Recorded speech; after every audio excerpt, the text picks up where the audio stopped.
Hello,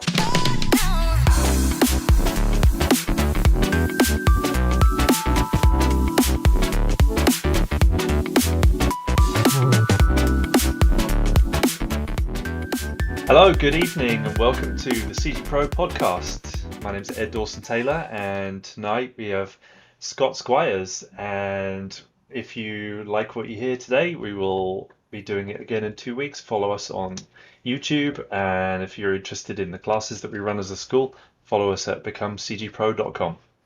So tonight it gives me great pleasure to welcome Scott Squires. He is a prolific visual effects artist and supervisor and entrepreneur and innovator, and has worked on some incredible projects going back to Close Encounters and through much of the history of ILM, and has had several companies along the way and been very active in through VR and into virtual production. So my intro, thank you very much, Scott, for joining us. It's a pleasure to have you here. Oh, thank you for inviting me. My pleasure, my pleasure. So I always like to start this off just by asking you a little bit about what inspired you initially to kind of explore this area of filmmaking and visual effects. What were some of your early influences and things that piqued your curiosity? Well, I grew up in a small town in Indiana, like 5,000 people. Loved the Ray Harryhausen films and things like that. Was always interested in animation. And I also was interested in insects and stuff. So I bought a Bolex 160 Super 8 film camera. I was filming things and, thought, hey, this would be a great job, if, once I get out of school to get into visual effects. It just seemed like an ideal job with a lot of interesting things. I could apply anything from mob railroading that I'd done and other things, and optics and photography, and combine all of those into one career. So it sounded great to me. So Cool. And then basically I just came out to California. My older brother was here, and I came out for the assistant cameraman's training test. They had 2,000 people showed up for like 4 or 5 spots.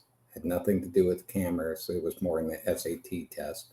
So I didn't get in there, but knocked on doors for 6 to 9 months. And then that's when I connected with Doug Trumbull.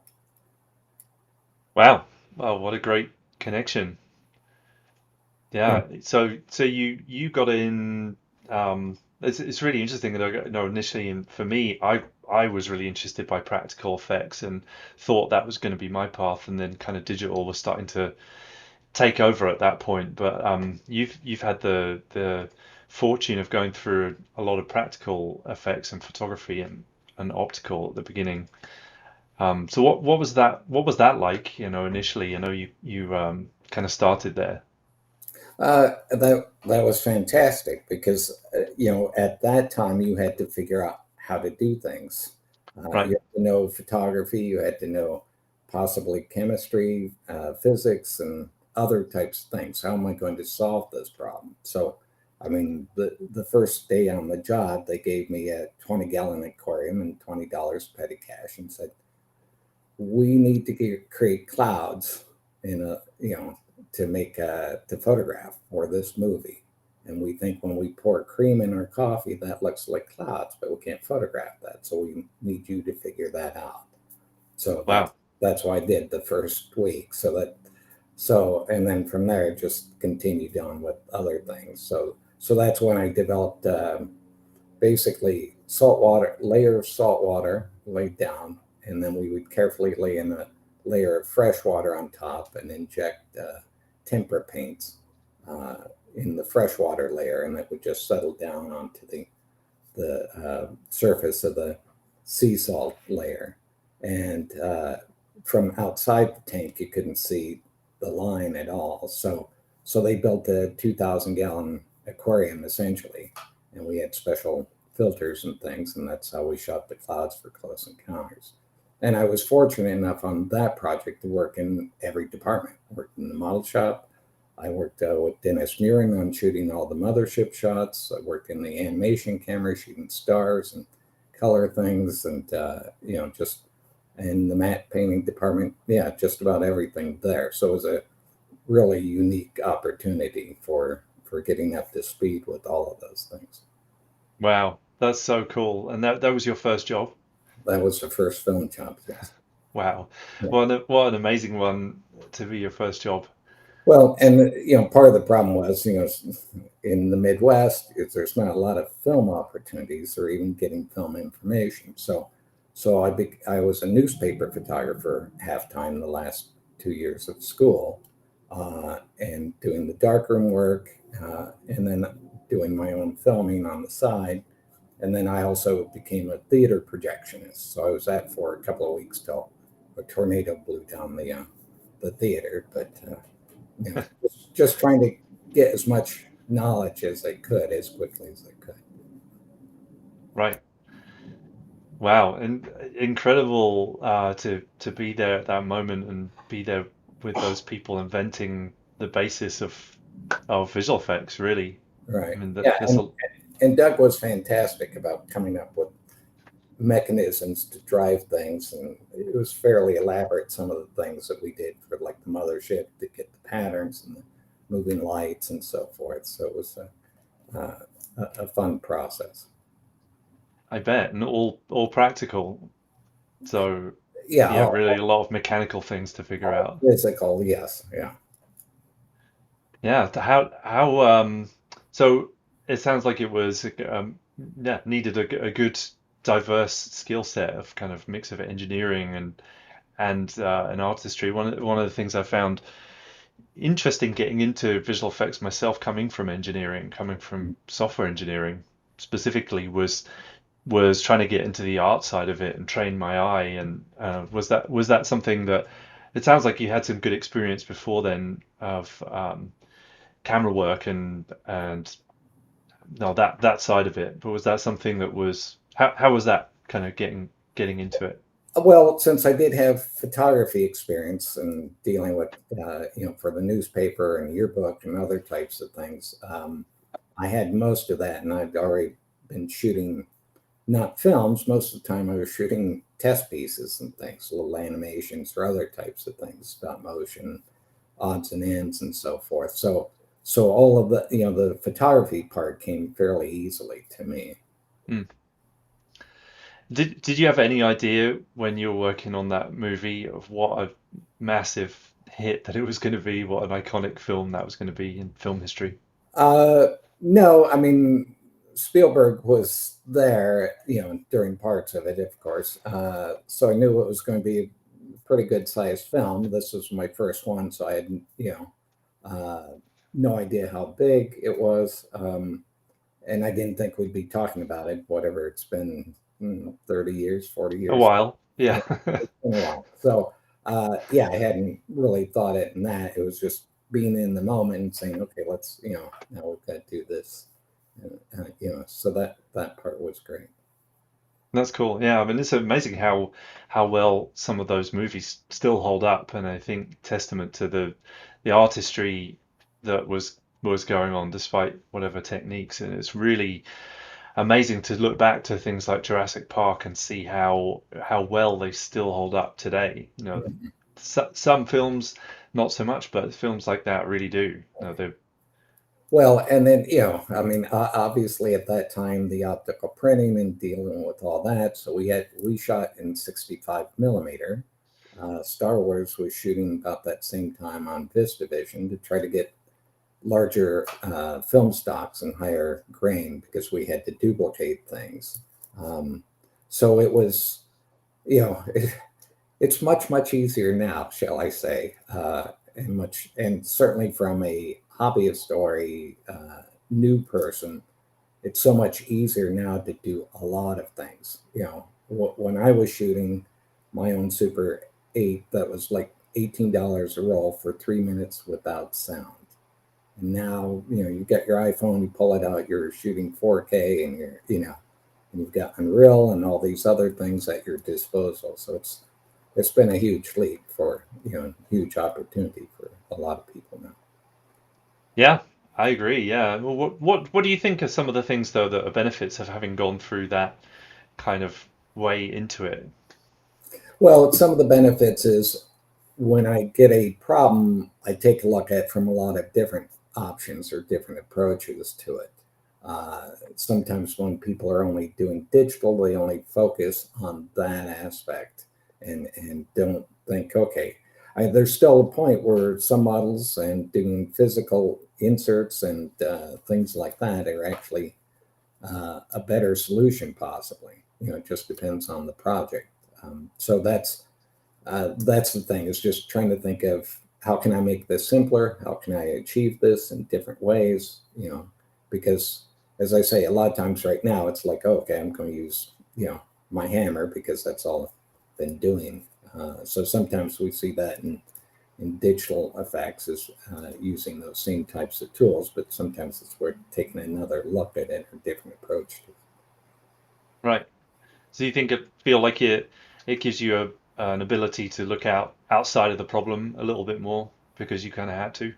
Yes, yeah, certainly, because I've seen people used to shooting certain types of things, and then because I've also done motion graphics the old-fashioned way and little gags and things like that we used to create the chrome look and glints and all those types of things. When I'm looking at a problem, I can say, okay, well, we'll go this other old-fashioned route, possibly to simplify something or make it look better, faster, and easier. Right. Yeah, I was curious whether sometimes now, given that you can do a lot of things in digital, whether sometimes you just decide it's better to do it the traditional way. Right. Yeah. And the other, it's also more fun in some ways because you're not just, okay, I'm going to write some software to change those pixels there. So how can I achieve that, or even just shooting as references? Can I get some interesting results and use those as a basis? Just because sometimes you get into doing simulations and things, and day after day they're making slight improvements, and there's times where you just say, let's just do something, because we did that for Van Helsing. Ended up just shooting a bunch of physical goo for certain shots to be one of the elements there, as opposed to simulating things for some things, or in combination with simulation. Right. Yeah, it's part I think part of what worked really well with Jurassic Park was obviously the massive leap forward in getting into CG, which had never been done before in that way, but also a lot of practical in that, and the amount of CG time-wise is not actually all that much Right. relatively. There's just the right little amount of CG in there that the rest of it kind of helps prop it up in a lot of ways. Do you feel like today there's sometimes too much in the way of digital, or like the balance is off? Well, I think sometimes it's pushed so much in the audience's face, and that depends on the project and the director and so forth. It just, obviously we see people on the internet say, oh, we hate CG and so forth. And I just look at it as a tool. But, if a director's pushing things beyond, a believability level, then the audience gets a little bit worn down by some of those types of things, even though they're still seeing a ton of visual effects every day on any TV show or movie or anything else. It's, any film coming out these days has some level of visual effects. Right. Yeah. Do you feel like having gone through film, particularly shooting with film, that it helped you to kind of I feel personally having um, done a lot of photography and before I got into visual effects, and even to the extent of doing a lot of processing and darkroom work, that the amount of time and cost that it took to produce a single image was so significant that I really had to think really carefully when I pressed the shutter or when I chose which cell to develop. Like it was a real commitment Yes, to yeah, doing that. that's exactly the point. You would have to focus and say, okay, look, that each take is costing so much money, and whether it's a still or footage. So you take extra care to make sure everything was right. And these days, people don't necessarily double check or just make sure everything's all set, because they're just going to speed through quite a bit of footage at a time. So it does make you focus more, especially when there is a cost associated with that. Right.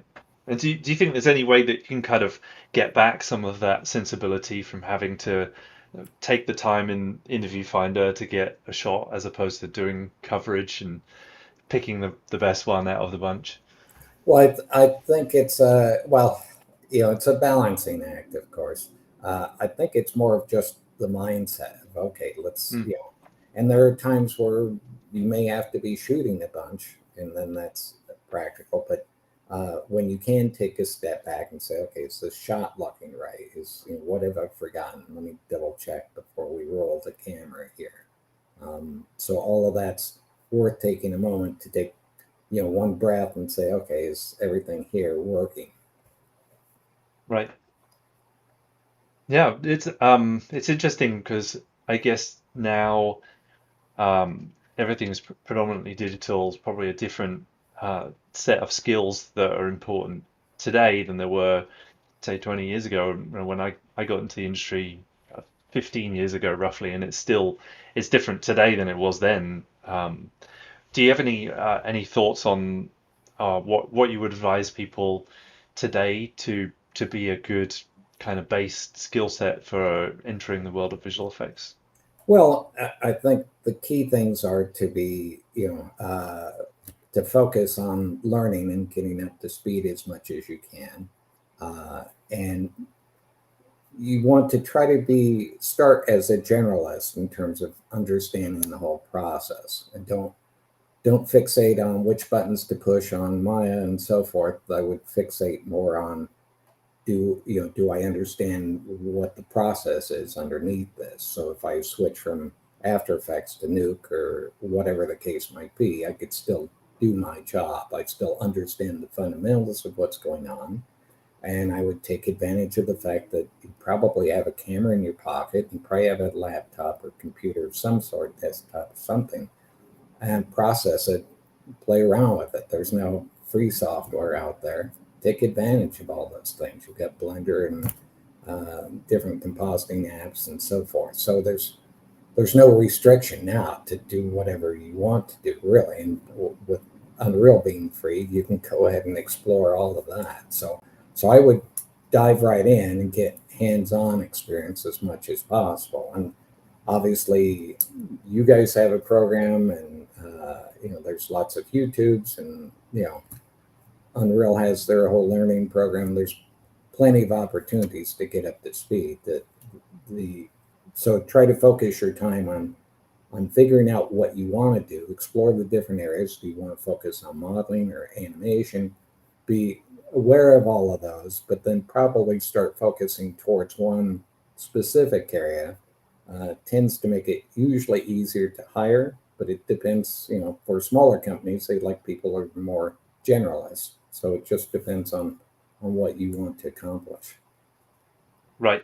But you recommend starting with generalism to get an idea of what's going on and to get an idea of the whole process before honing in. I do, just so that you understand. You don't want to end up going, well, I want to focus on this one thing, and then going, and then 2 years later, looking over and go, oh, well, I actually would have much preferred that. I mean, you Right. can still switch over, but I'm just saying it also helps. Even if you're just rotoing or you're just modeling, it's good to kind of know what the other people around you are doing and how they fit into this whole environment, this whole ecosystem of everybody's doing their little pieces, and it's all got to come together. So the fact that you know a little bit about modeling or a little bit about animation and these other things helps you to kind of understand the big picture. Yeah. Yeah, I definitely resonate with that from my own career, and I've I wouldn't say I was necessarily nosy, but curious of what was going on around me. And really, I mean, I wanted to be a generalist too. I was kind of told at the beginning that I should choose my eternity kind of thing and to choose your specialism and stick with it, which really annoyed me. I'm like, I don't want to do that. I want to try everything. And originally, I had dreams of becoming a character animator. I think probably like a lot of people found out that actually it didn't. It took about 10 years to work out that I didn't actually want to be that. Didn't want to specialize in it. But I wanted to be a generalist. I feel like that probably it began with predominantly generalists and then got more specialized over time. But do you feel like that's now still the case? Has virtual production or some of the new ways of working kind of opened it back up again? Well, yeah, and I consider myself a generalist as Yeah. well. And for anybody looking to get into being a visual effects supervisor or even virtual production supervisor, having a general knowledge and understanding of all these is very good. You kind of need that because if you've only been focused on one area for the last 5 years, it's you know if you're going to step into a supervisor type role of any sort, you want to understand what the range of people are doing and how they're doing it. You don't necessarily have to know you know have 10 years experience in each of those categories, but you have to understand what they're doing and the basics and certainly the terminology and all of those types of things so you can communicate effectively with them. Right. Yeah. Do you have any recommendations for how people can get exposed to the kind of higher level skills? I know sometimes it can feel like jumping up to being in a world class studio like ILM, for example, is it definitely did to me. Felt like a huge jump to get there, and it was quite. It took quite a while before I managed to get into that studio and do something useful. But no, those kinds of places are where a lot of the knowledge is, and I know there's a lot on freely available on YouTube and a lot of information out there that you can access. But what do you feel about the kind of the old process of apprenticeships and that way of passing knowledge down? Well, I mean, I wasn't so much mentored myself, but just learning from all the other people, and at that point, I got into the assistant or the as an assistant cameraman in the union and so forth. But it was all the other people working, and that's what you should take a look at is the people in where you're working now, and try to gather as much information from them and try to glean as much as you can from them as you work on honing on your skills and ask questions about how you're doing things and why are we doing that. You don't want to become a pest, but you do want to, advance your knowledge. And as I say, you have the opportunity now to at least do some work on your own if you have some time still left after visual effects, but to do some work on your own and explore things, which is a great opportunity to up your level so that you can create a great demo reel, great show reel, so that you can use that as you're looking for jobs or opportunities. Try to get up to speed, and then as you move from company to company or department to department, try to absorb as much as you can. Just hone your skill sets further up. It's great advice. Oh, I wanted to ask you about the transition from you were at ILM in a really must have been a really exciting time, helping it transition into digital and really building, transforming it. Um, what was that like? It must have been such an exciting time. Yeah, it was great. I mean, I started a company called DreamQuest, and I was co-owner and founder of that, and ran that for like 5 years. And during that time, we started seeing video and started understanding, okay, well, can we start doing any of this for film work? And so I started to design an image processing system because I could see the potential coming up. And and how, okay, well, I could do a difference matter. I could, you could control everything at that point, which on the optical printer, you only had so much control, and it was all a little bit of voodoo magic when you were working on those things, because you were never quite sure how the final exposure would work out. So when I went to ILM and I was put in charge of all the new developments and so forth, so seeing the laser scanner that they were using for young Sherlock Holmes, okay, well, let's take advantage of all this. So I was involved in the process of uh, designing a real film scanner. So ILM developed one of the first film scanners, because if we're going to manipulate things, we have to have a reliable and good way to bring in that. So I got a technical academy award for doing that. So that was part of this step. And then we also, of course, wanted to start manipulating things. And John Knoll, his brother, had developed Photoshop. Uh, so he had that. And then I wrote a special program that would control Photoshop so we could actually use it for moving images. Wow. And I went ahead at that point and developed something called Flipbook, which was a real time playback and compositing system. And then that became Commotion, which I set up a company and we sold that for, and then that was subsequently sold to Pinnacle, which was then sold to Avid. Anyway, so it's just trying to uh, move forward with all of those things, and just explore what could be done with those. Now, Dennis Mirren and I always knew that compositing, that made sense, but at that point, computer graphics, and this was before Jurassic, was very limited.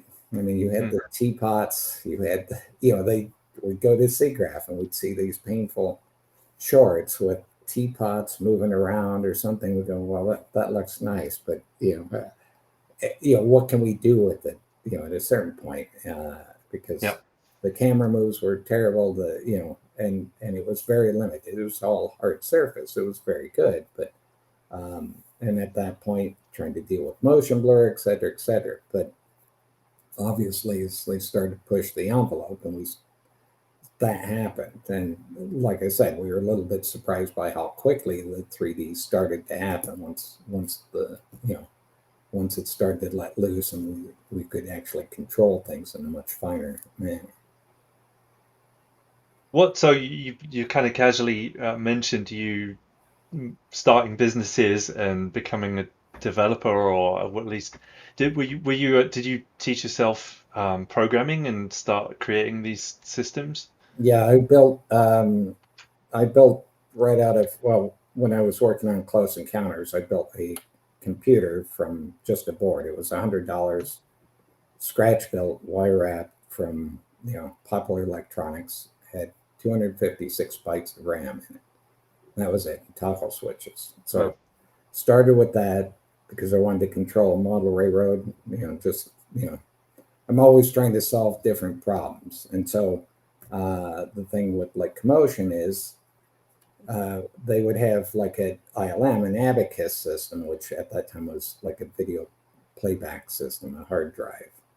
But they would have a line of people just to see their dailies, So I went ahead and wrote a program for the Macintosh so I could play it back in real time on my own desktop. And so from there, I just started adding more and more features, So because at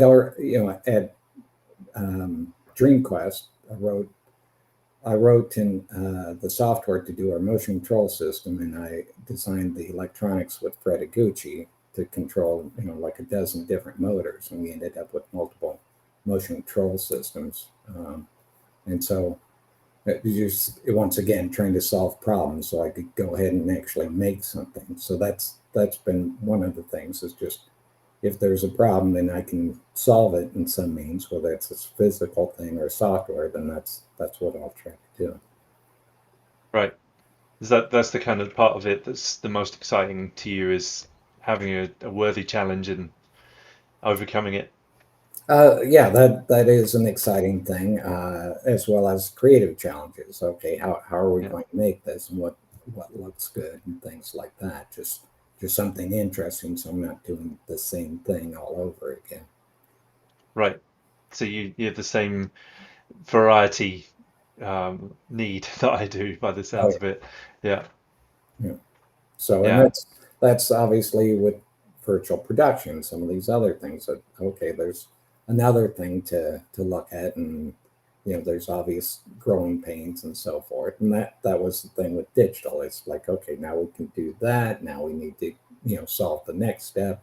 So in things like we did Dragonheart just a couple of years after Jurassic Park, and here we were generating much more massive models. Like the head of the dragon is more vertices than entire T-Rex, and we had like 3 times the number of shots, and other things going on. So and of course we had lip sync, and so each project got more and more complex, and tried to leverage everything that we could with each project there. Right. It seems like that's still going. That Oh yeah, same yeah. pushing the edge whenever you catch up with the hardware, you want to overtake it, push it to do more than it's capable of, and then the hardware is forced to catch up. And yeah, interesting dance. We have a couple of questions that Oh, have come in. Um, Somebody's asking, in the days when practical effects were the primary way to get things done, we often had to be inventors. What were some of the most memorable things that you found you needed to invent to get a shot? uh, well, as I say, for Close Encounters, Doug did most of the inventing, but I would just to show you the range. So we had a XY table, a big table, um, basically a metal framework that moved X and Y like a plotter, the old Yeah. fashioned plotter scanner. There was a photo cell on it. So he would make up artwork on an animation cell, like black tape with lines, and they'd be changing. We'd tape that on. Then we had like a 4-channel motion control system, uh, or it might have been 8 as I think about it. But that would move this along. The photocell would read that.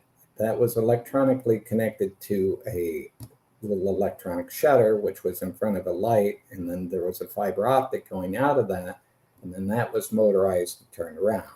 And so at the bottom of the mothership, when you see that ring moving and changing there, that's all done by that means for most of it. So you have to think in terms of time and the exposure and what's going to, how that's all going to work, and how much you would offset it to get the animation to work correctly. And then at the same time, I would be shooting on over an animation. Robert Swarth, the head of animation, had gags, as he called them. So it's black cardboard with the slit in it. And then he had 2 little pins holding like a little fan shaped cardboard. And so he'd have those marked, and you'd animate and shoot a frame, then animate and shoot a frame. And that's what, when the bands go to specific colors to match synchronize the sound. And in terms of things I've done, just I'm trying to think of some of the practical things. We went through quite a bit, especially at. I'm just trying to think of specific projects for the Star Trek the motion picture. Set up a laser, and that was scanning artwork, and that's how we made some of the different shapes for feature. We also ended up making the original wormhole effect by utilizing that. And then there's also those things that you come up even on the live action of simplifying shots or bypassing things. On Star Trek, the motion picture, we also had a point where there's lights going around, and we originally tested some glasses with faceted, so we could have lights, and they make sweeping beams across. But on the day, we couldn't get the amount of light needed, so I took a soda can, punched holes in it, we put it on, rotated, so that's what generating those lights around, in there. So, and that's the other thing. To step back, I have no problems simplifying or losing the shot if we don't have to do it. I'd rather focus on what we need to. So for like, in The Mask, we had Jim Carrey in the suit, zoot suit, and there's a shot where they're supposed to pull all these things out of his pockets. And so we planned to do that as all as CG pants to replace his pants with CG. And then when they reframed the shot, and that was how it was originally reported, but when they reframed the shot to be like a cowboy shot, and he was wearing these baggy pants, I said, let's just cut them off, make shorts out of them, and cut the holes in the pockets and just pass stuff up. The costume designer wasn't too happy about that because she only had like one or two others. But so that's what we had. We had two PAs underneath passing off the items, and he's pulling them out. So I was just trying to think of, okay, well, how do we solve this problem? I mean, with each of the different things, there's been practical things. At DreamQuest, we did ultraviolet matting, and we would also do things like we had these giant diamonds for a Continental commercial, so we coat them with a rubber plastic, a rubber coating, which we could paint white, use the motion control, bring it back, then peel it off, and then shoot the actual thing. Because you were always trying to figure out, okay, how can we do this? Because we didn't have digital tools. So, but even when digital, even before digital imaging, we started using digital tools. Obviously, we were using motion control, and most people don't realize the motion control system used for Star Wars and for Close Encounters were just electronics. There was no computer in them. It would record what you were doing here and just play it back to the motors. But for, I think it was Blue Thunder, I set up a rear projection, a digitizer tablet, and frame by frame was tracking the shots, and we used that to control the pan and tilt of the camera. And then for Deal of the Century, we had like 125-foot motion control system out at Heartland, where we've done Buck Rogers and Galactica. But the problem was that the cement and all the practical things meant that the camera's doing this as it's going down. We had to shoot with really long lenses. So even if you readjust it and level it, which we did quite a bit, it's still going to be a little bit off. So I also set up the program so we could go through and it would automatically, we track it, and then it would have that data. So as it's going down, it's automatically panning and tilting to make sure it stayed true to that point. So just, like I say, coming up with different things on whether that's practical or digital. For Dragonheart, I wrote a program on like the Power Mac or the Laptop 180 with to a 3D, basically surveyor's tool. So we had people out with the surveyors, and I'd record all of that automatically and show it the whole 3D scheme of it, and that we were able to turn over to the 3D department. So lots of things that hadn't been done before. Those were, just trying to solve problems and make it faster and easier. I actually had on Dragonheart, I actually written a program so I could take a picture of the model and scale it in size. It's all 2D, but I could say I've got it in 85 millimeter or 35, and it would tell me the distance and the size for that shot. So, and in other cases, we used the physical posable model in front of camera to check framing and sizing. Right. Wow, sounds so fun. And it's really interesting to hear you talking about taking things out if they're not needed. Now that's really like a storyteller's view of things, where you're thinking, is this in service of telling the story? Is it needed, or are we just obsessing about a problem that doesn't need to get solved? But on the other side, being the engineer, where you're trying to simplify things and solve problems, it's really interesting to have all of that in one person. Right. Yeah. I mean, it's good because then I can say, okay, can I solve this? I mean, I wrote a particle system as well for Dragonheart for the, some of the ending sequences, because at that time CG wasn't set up to handle that. So just trying to do those things. And then, the other problem that we see, and seen it now, and even in virtual production, is one of the issues with digital, you can change everything. Mm. which means that people will want to change everything, whether that's the director or somebody else, or and at a certain point you have to say, okay, let's take a step back. Is this, are we making it better, or are we just fiddling with the things? Just trying to make sure that you get the quality of shots and what you actually need for the show during the production, as opposed to getting, because frequently on productions you end up tweaking the first dozen shots or so because they're coming in slow at that point. And then by the end you're doing like 35 or 50 finals during the week, so Right.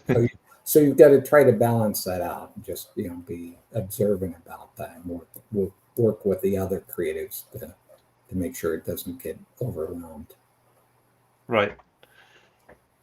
Yeah, it's so that's probably a good way to kind of segue into talking about this new-ish era that we're in, that people are calling virtual production, I guess, in some senses, but at least using real-time engines, game engines, to assist with production, or in some cases even um, capture in-camera visual effects. What Well, at what point did you start getting interested in real time? Well, I mean, it's funny in terms of like previs. I directed a project for ShowScan called Space Race. So they brought in a guy with his own SGI to do little animations for us, so we could pre-visit. But at that point, everything was so simplified and very little textured that at a certain point it didn't help because you couldn't tell the speeds and so forth. And at ILM, there were a couple of times where they tried to use real time, even while I was there for the Hulk. I shot some additional plates. Dennis Miron was the supervisor on that. But, they tried to get Ang Lee to, hey, we've got this tool here where you can start moving the camera around and get some ideas and so forth. But he wasn't interested at that point. So, and then at ILM, they also did AI.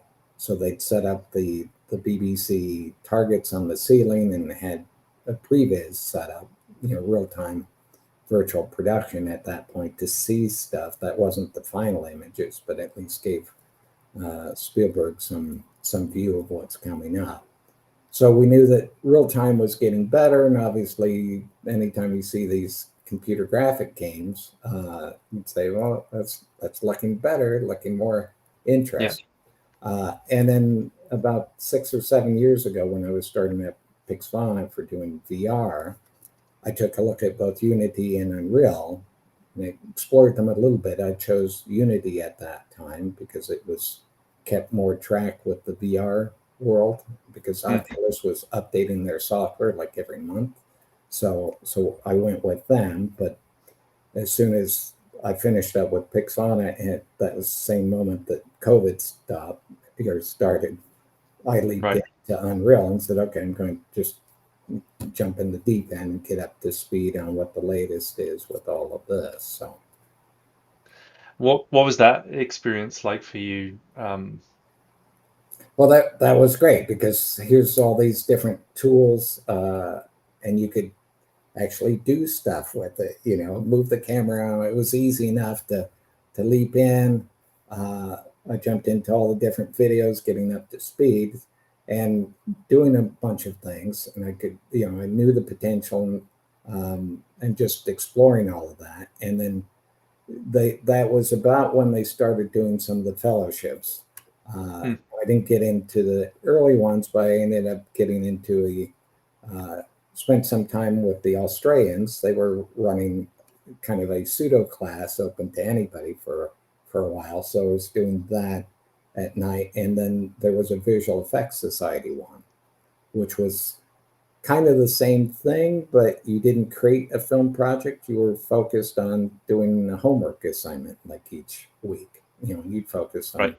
a different task. So that was in some ways it was actually better because you could focus on the thing instead of having to worry about doing your film at the same time, and you could make sure you did all of those things. Except otherwise, you sometimes during the film you go, I'm not going to need that, so I'm going to just kind of skip some of that and move forward with this. And then it was last winter, spring, I guess, that I was in the fellowship. So that was great because I was already up to speed with most of it, and they just come out with the metahumans. So that's what I chose to explore and try out. So it's just like a very freeing experience for anybody interested in filmmaking to you've got your entire studio there, and now you've got characters and other things, and you can play around all day. Right. Yeah, how's it influenced you being having access to that to all of that in a box in one program? I know that there's other things involved still, but has that has Unreal particularly influenced your way of working? Well, it's certainly made it more interesting, more exciting to go. Okay, well, I can, I because obviously when you're dealing with a big company with a lot of people, everybody's doing their little piece, and as an effects supervisor, I could oversee the whole thing, but it's I like to get my hands dirty and work on things as well. So in this case, you can just try out and explore. So it's really benefiting your creativity just to respark that as such. Now, exactly, obviously it works very well for virtual production, and then the question is how it fits in with pipelines and other types of things, all of those. But as I say, it's an interesting challenge to dealing with all those different aspects and how to get the most out of it. And seeing also be interesting to do some green screen with it and do some other types of virtual production as well. Right. Yeah, it's really cool to be able to make things that instantly, having had sometimes I can remember times where I've put things on a render farm of a medium-sized render farm and seen the time it's going to take back being a number of days. Trying to like calm the producer down a little bit to say that it's okay, or get me some more render farm and it'll be quicker, but otherwise that's it. Well, We're kind of stuck with that. yeah, that's exactly it. Because when you were spending days rendering a shot, if the shot doesn't come out for some reason, now it's back to the drawing board type of thing, or take two, and so forth. And just the immediacy of dealing with it in real time means quicker iterations. And that's I'm always on projects. I would tend to do mock-ups myself, whether it's compositing or something else. Van Helsing, they would transferred to my iPod so I could take some shots and composite them that night. So the next morning I could review with the director and do that type of stuff. So here's a chance to experiment, try out things, and work interactively. And you got some of that, and that goes way back to like the Harry and Henry video systems, or video effects systems, compositing, and the flame system of having a real time or close to real time Mm. system where the director can sit down and say, okay, I'd like that a little bit greener, want more of that. So that's the exciting part, being able to to try different things. And now with Unreal 5, being able to move lights more freely and doing other types of things is great to explore. And I see that as worthwhile for actual filmmakers and cinematographers. You don't need an entire stage and crew and lights and so forth to try out lighting ideas and concepts. Right. Yeah, it's super exciting to see where it's going. Have you been playing with Unreal 5? A little bit, yeah. I've been for Fathead is still ongoing. Still have a few more weeks on it, just some pickup shots and things. But I've been experimenting, and that was 4.27. Uh, but now starting to explore 5 more. Now that it's officially released at this point. Right. Another question that's come in. Um, Somebody saying, would you go back to Unity, or what do you see as the future of virtual production? The major differences between Unity and Unreal. There's a few questions in one, but I know. I mean, I used Unity a bunch on Lion King and Jungle Book. We're both kind of channeled through Unity. Right. I know you've used it quite a bit.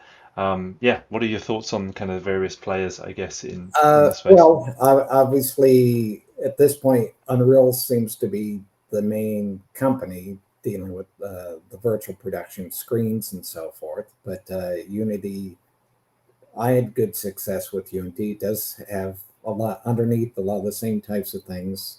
I had to learn C sharp for Unity. I already knew C++, but I already, I knew C and Objective C and all the other C. So none of that was a problem. I haven't kept up with Unity on their latest tools. I know some people who work there, and I know that they're trying to push heavily into this area as well. So hopefully they'll come up with some great stuff as well. It just at this point they're kind of secondary, but yeah, worth exploring and see what they come out with. Right. I want to ask you a little bit about your journey as an entrepreneur, completely selfishly. What, it seems like you kind of went in and out of working for other companies and also starting your own companies. You had three successful companies which you went on and sold. What um, what inspired you, I guess, to want to do your own thing? Well, the first company I started was DreamQuest. Yeah. So I worked on a bunch of things, including Star Trek and so forth. And a few of us had, you some guy at DP wanted a time lapse controller for his camera, so we designed that. And so it ended up Hoyt Eatman and myself. It was another visual effects person, and basically five other people. Myself, we had Fred Iguchi doing electronics. Tom Hollister was an optical lineup person and mechanical guy. And Bob Hollister, his dad, and Rocco Giaffri, who's a matte painter.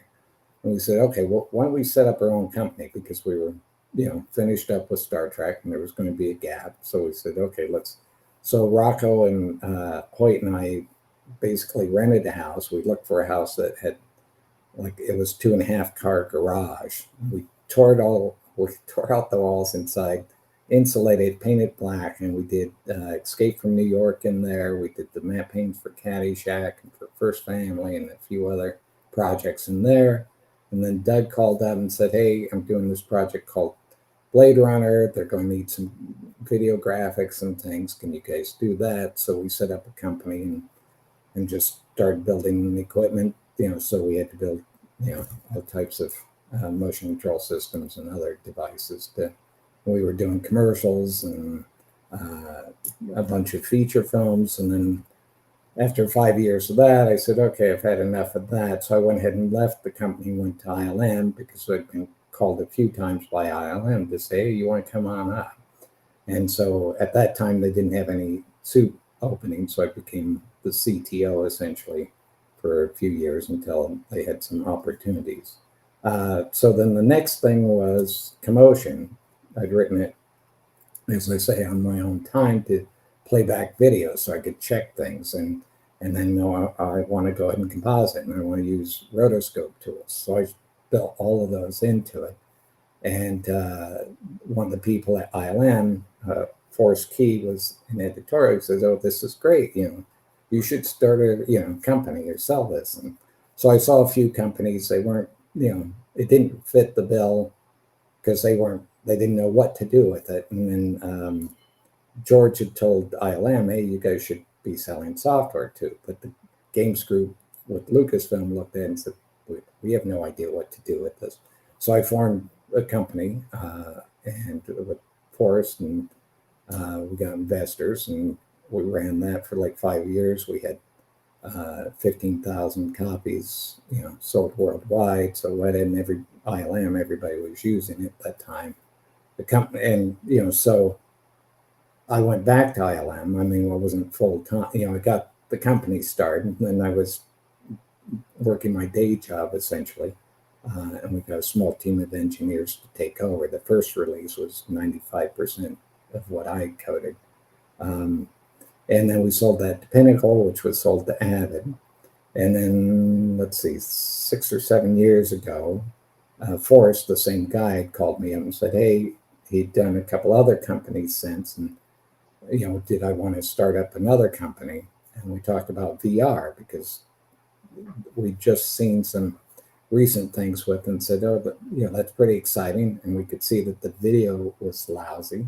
Um, I should mention DreamQuest was, I sold my shares at a certain point, and then the company was bought by Disney and became Secret Lab at that point. But and then so we made a process to create as high of resolution on the VR headsets as possible for video because we looked at it and said, well, this is terrible.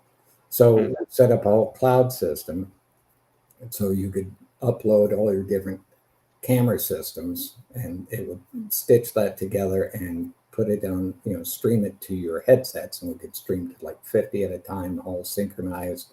And we actually built an in headset editor, so you could say, okay, at this point, I want to put a hotspot here. If the user clicks on it, they take me to this other video where I'll have these graphics pop up. So at that point, I was doing the prototyping, which is probably the best use of my skills is prototyping stuff. And then we'd have a team go ahead and build the finished, polished type of apps. And then when VR wasn't taking off as quickly as the venture capitalists would like, then the company was going to pivot, and I was going to have to move to Seattle because I was working from home and flying up there every month for a week or two. And I said, well, not interested in that. So that's right when COVID hit. Now, then jumped into Unreal at that point. So What's a couple of things that you if you could go back to before starting those companies that you would tell yourself that you learned through the hard way going through starting businesses? well, the first one is a visual effects company that was foolhardy. No, it was just, yeah, it was great. It was fantastic because we learned a lot because we had to do it all. If we were to look at it from a business standpoint, and we did end up making money, but it wasn't, it was just not knowing, what we couldn't do. So jumping in full feet, and with Puffin Designs, the Commotion software, I just was busy at night, coding away and just developing this. And so we had most of it there. So when we went to investors, that was a pretty easy sell. And that's the other thing, since I was both a user and developer, I would say, oh, I really need this, and I would understand what, if anybody looked at it and said, well, could you do this, and say that, yeah, that's a great idea. And I wanted that feature myself, so I'd go ahead and code it on in, so that, all of that was enjoyable. All the projects have been enjoyable. It's just, uh, exciting and interesting work. Is there anything you did differently if you did it again? Well, obviously, there's 1,000 things in hindsight. You go, okay, well, I should Yeah. have been spent more time on this. I could have, you know, I should have taken that project instead of this project, and things like that. Because like when I was on Star Wars, then my producer told me, well, uh, Peter Jackson's team called and wanted to talk to me about possibly working on Lord of the Rings, but the Mm. producer told him no. I was busy on Star Wars, So and then different things. So it's been interesting having opportunities to direct specialty films and things like that, as well as commercials. So just trying to cover as many bases as possible. Well, I think you've covered all of them by the sounds of it. You've done so many different things. It's amazing to have, I don't know, done so many things across entrepreneurial, starting businesses and learning coding and doing visual effects. It's a lot. Oh yeah. I'm impressed. Um, is there what are you excited about? coming up? Is there anything in the future that really in the future is a weird way of saying it? Maybe anything that's you're excited about for the future? Well, there's huge opportunity, of course, with virtual production, and I think that that will expand and tools will get much better. The ease at creating your own material will get so much easier and better. Tools like Unreal and so forth. The other major areas, machine learning and AI. And Mm, applying that to visual effects. Just we're already seeing the effects of some of that, just being able to apply it and go, make it higher resolution. Because that was always the gag when, we in the effects industry would see those movies where they'd zoom in, zoom in, zoom in, and go like, no, that's so fake. But obviously now that's possible with AI, and just it's kind of mind blowing some of the changes, the things that they're able to do between computer vision paired with machine learning and so forth. It's pretty amazing. The deep fakes and all of those types of things are pretty incredible. right. Yeah, it's a funny name that it's been given, deepfakes, because now it's being used actually in production to not fake something, but actually do real work. Yeah, Yeah. there's so much you can leverage, and so amazing to think. Okay, now this can see all of these points and line that up. Because the other thing is, I remember when we had to, like, even for Dragonheart, had to line up 3D. That meant that somebody had to build a set and move it, the camera around and line things up frame by frame or keyframe it. And then at a certain Yeah. point, you had the software to say, okay, go ahead and match move to this, and be done with it and click of a button. So Right. more of those things are going to be, the old joke of them going, okay, which button can I press to make that effect happen? And that's becoming more of a reality. Each day it seems like, but still, Right. still requires the knowledge and the artistic skill set, to make that worthwhile. It's helping get rid of some of the things that a lot of people don't like to do as well.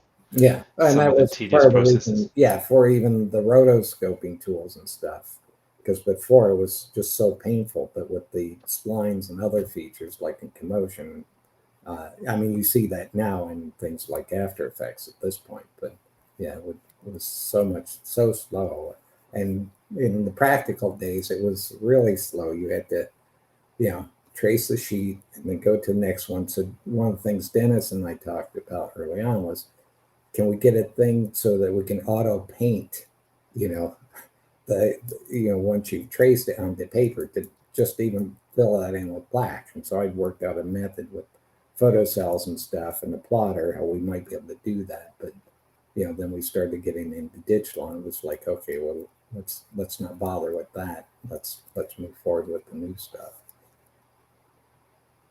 And having been a part of VR quite significantly, and as you mentioned already, it had this massive wave of hype and enthusiasm, and it kind of settled into something more sustainable. What are your thoughts on the future of VR, or the current state of VR, if you like? Uh, I've been focused primarily on Unreal and other things in the last year or two here, but now that the Quest 2 is out and they're making progress. Part of it is, obviously it's owned by Facebook and all those types of things, or Meta, I should say. Yeah. Uh, so anyway, there's that, but it's when it works well, it's incredible. You know, both both the 3D aspects and even the 360 aspects. And then, the other exciting thing related to that are things like light fields and being able to do Right. certain things. It's just a totally immersive experience if it's done right. So it's I find that another exciting area, to explore, and has a lot of potential in my mind. Obviously, there's issues with the headset still and all that, but being able to be, and you get a little bit of that, with an LED stage. You're in the, you're in Yeah. the, holodeck, as it were. So, it just being able to put you anywhere in the world and beyond the world is always an exciting prospect. Yeah, it's cool, like having a place where you can all. I wonder if they'll do anything along those lines, having an experience inside an LED stage, as opposed to filming inside it, having an actual experience inside it. Be an interesting thing. I know that people who have domes, 360 domes, have taken that. Right. But it's been going on for a long time. People doing immersive experiences inside domes as a shared experience where you're not separated by having the headset. You actually can still connect. Yeah, you've got the cave systems and things like that. That was kind of the precursor for these, and so a lot of universities have those. And certainly, as the costs come down for walls and things, like yeah, I think you're going to see that a lot more. And obviously, at some point, you may have them on your walls and just okay, let's see some scene out the window, or pretend I'm now in the Alps or whatever, you know, underwater. That becomes your wallpaper on your actual walls if you want. You know. So So Back to the Future was right after all. well, it's that's the trajectory. Looks like that's all possible. Yeah, it's interesting how sometimes that it comes from the imaginations of people who aren't bound by the technology, and they're telling stories, and how science fiction can become reality, Hmm. Yeah, definitely. and it inspires the engineering. Well, Scott, I want to thank you very, very much for joining us tonight. It's been an absolute pleasure to chat with you about CG history and present and future. Thank you very much for joining us. Well, thank you. Yeah, it's a pleasure to be here. Well, and is there any way that people can keep in touch with you, or find out more about the things that you're working on? Uh, you can contact me on LinkedIn. Don't tend to go on it a lot, so just and I'm not necessarily great at responding quickly. I do have a website which I haven't been keeping up necessarily, but I did post a blog today about virtual production. So that's at squiresstudios.com or .net, I should say. Sorry, was the old ones. Yes, squiresstudios.net. So, and then I have my old, I had quite a large number of articles I posted to a blog uh, previously, years ago, dealing with visual effects and the whole visual effects industry as such. So that's on fxcorner.blogspot.com. Great. Well, we will share those with the community, and yeah, thanks again so much for your time. It's been fascinating. Yeah, look forward to seeing what you do next. All right. Thank you very much. Cool. And also thank you very much to our listeners. Thank you for tuning in tonight. If you enjoyed what you heard tonight, we'll be back in 2 weeks. If you're interested in some of the other things we do, check us out at becomecgpro.com, and we will see you again soon. Thanks, everybody. Thank you.